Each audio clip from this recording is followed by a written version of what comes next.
Et yo tout le monde, c'est Hiro, on se retrouve aujourd'hui pour une nouvelle vidéo où je parlerai du film sorti il y a maintenant 2-3 semaines intitulé Bubble, disponible évidemment sur Netflix. Je parlerai du film dans sa globalité, ce que j'en ai pensé également, qualité, défauts, bref plein de choses. Pour les gens qui ont vu le film, n'hésitez pas à donner votre avis en commentaire, ça m'intéresse, et pour ceux qui ne l'ont pas vu, il y aura bien évidemment du spoil, donc je vous incite à partir si jamais vous souhaitez ne pas être spoilé. Si ce n'est pas déjà le cas, je t'invite à liker, commenter, partager et à t'abonner, ça me ferait plaisir et ça m'aiderait beaucoup. Sur ce, commençons.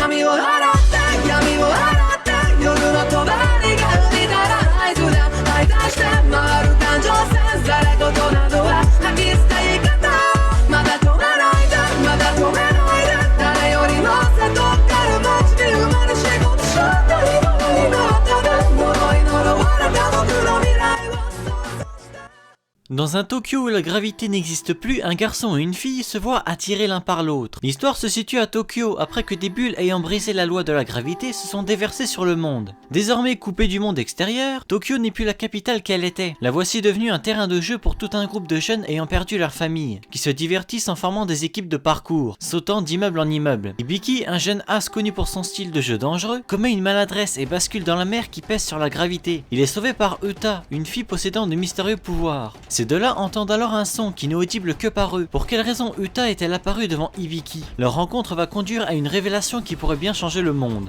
J'ai entendu beaucoup de remarques négatives à son sujet par rapport à son scénario, et d'un côté je reconnais qu'on aurait pu faire mieux. D'ailleurs ça m'a fait penser au film Tenkinoko où justement à la place de la pluie de bulles, c'est une pluie interminable en fait, et je me demande si c'est pas une ref à vrai dire. En vrai l'idée d'introduire le personnage qui est Uta comme étant une bulle, ça m'a fait bizarre. On n'a aucune idée du pourquoi du comment en fait. Pourquoi est-ce que cette bulle parle? Pourquoi il a plus des bulles sur le monde? On a beaucoup de questions en suspens, et malheureusement le film n'y répond pas, ou plutôt ils font passer ça comme étant un mystère auquel personne n'a de réponse, et j'aurais préféré quand même avoir une réponse à ce sujet. Le film aurait eu un peu plus d'impact aux yeux des gens si il y avait eu un minimum de logique. Par rapport à Uta, le fait qu'elle ne parle pas, ça nous fait pas accrocher à elle. Je veux dire, en 1h30 elle parle 15 minutes, comment tu peux t'attacher à elle?